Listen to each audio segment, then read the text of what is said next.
I'm Derek Hankerson with FirstCoast.tv. As we celebrate Women's History Month, we've had the pleasure of interviewing a number of women in positions of power and leadership. Today, I have the pleasure of being with Commissioner Jeanne Moeller, who is the chairperson of the Educational Committee of the Anastasia Mosquito Control District. Good morning, Jeanne. Morning, Derek. As we celebrate Women's History Month, I'm here with Commissioner Moeller to discuss mosquito-borne viruses, Anastasia Mosquito Control District, and the 12th Annual Airborne Surveillance Mosquito Control Workshop planned for today. Jeanne, what's the workshop that is planned for today? Well, actually, Derek, the workshop for today is to finish up all of the technical program for the workshop, which starts on Tuesday. Tuesday, Wednesday, and Thursday, we will be having a workshop here, a scientific workshop, arbovirus. We will have 140 people. It's a way that we can both earn money, not hundreds of thousands of dollars, but some money, and a way to be able to train our staff in-house without a cost. So we generate about $5,000 a year on our program. There'll be 140 people here and 7 international scientists. So there'll be about 70 different presentations, all on mosquito control issues. When I first came into mosquito control, I thought, surely there can't be 70 different people want to talk about that little tiny pest. Let's just slap it and be done with it. But I find it, the longer I'm in it, the more fascinating I find it. It is very fascinating. It's truly fascinating.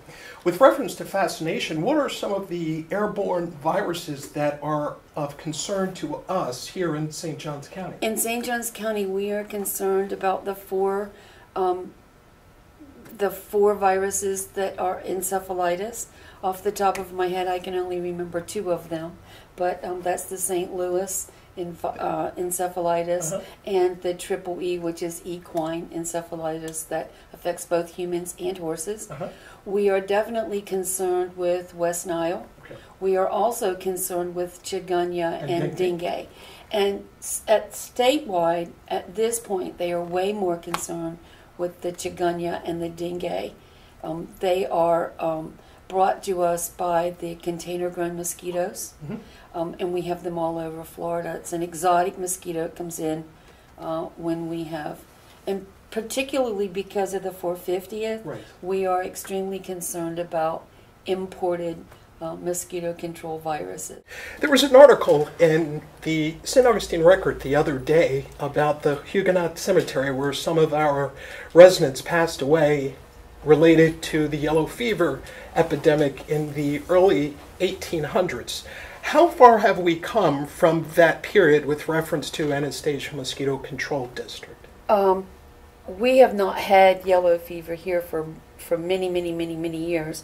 Duval County had 1 case of malaria last year, but we have not had malaria, local-borne malaria in the States for probably close to 100 years now. Where is Anastasia Mosquito Control District headed today?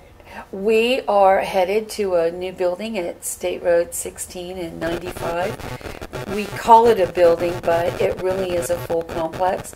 I am extremely excited about that.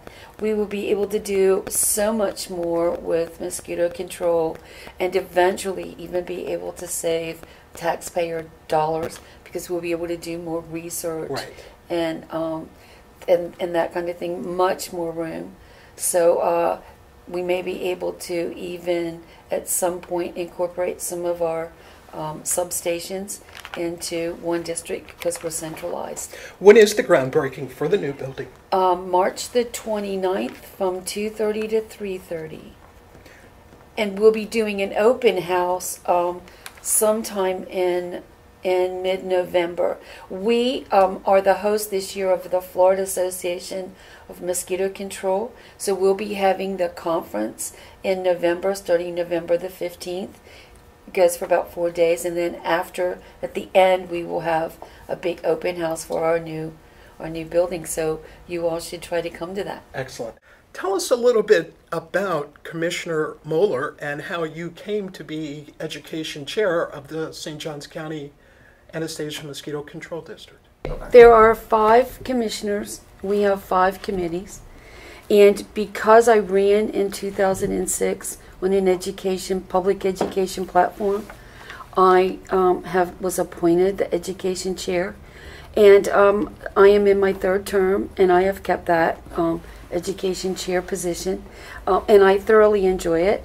And each year we have accomplished even more from the year before and excelled our goals in public education. When we started our public school training class in 2006, we managed to get into 3 schools. Last year we were in 15. So, and we speak to many, many events.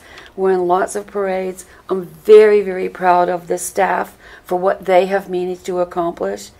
I can maybe set the standard, but the staff are really the professionals, and it's because of them that we've been able to increase our public education and the status in St. Johns County. Because mosquitoes are in water, and if we can't continuously tell people to cover and drain, we're in trouble. We are growing our own, and they're not pets. Right. For the last question, I would like to ask you, is there a glass ceiling for women and girls who might be interested in math and science related to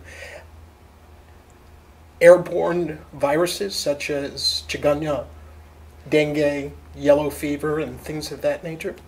It's my personal opinion that there is no glass ceiling in mosquito control research. As a matter of fact, 2 of our female staff have gone on for their PhDs, wow. Which is very exciting right. for us. Sure. We have a young man who's seriously thinking about his PhD wow. in entomology. Our main supervisor here is Kay Gaines. He's been with us quite some time. So we have female supervisor who supervises most of the men. We have women who work for us in the field. Statewide and nationally, there are many, many women in mosquito control. So no, I don't feel that there's a glass ceiling at all when you were looking at science and research with probably any kind of bug, but particularly the mosquitoes. I thought that was my last question, but I have another question related to your response. Where is the Anastasia Mosquito Control District with reference to the other independent mosquito control districts throughout the state of Florida? Are we number 1? We like to think of ourselves as number 1 in the leading district. And when you look at all of our publications, we've done 17 publications this year in national and international magazines. So we really are a lead agency, but we fight very hard to keep that with other districts, particularly those that are larger than ours in South Florida. Commissioner Moeller, thank you so very much for your time today. I think we're going to stick around for a few minutes for the 12th Annual Airborne Surveillance Mosquito Control Workshop, and we look forward to seeing you in the future, most likely at the new building groundbreaking. Right. Thank you so much. We prefer to call that a complex, but thank you for having me.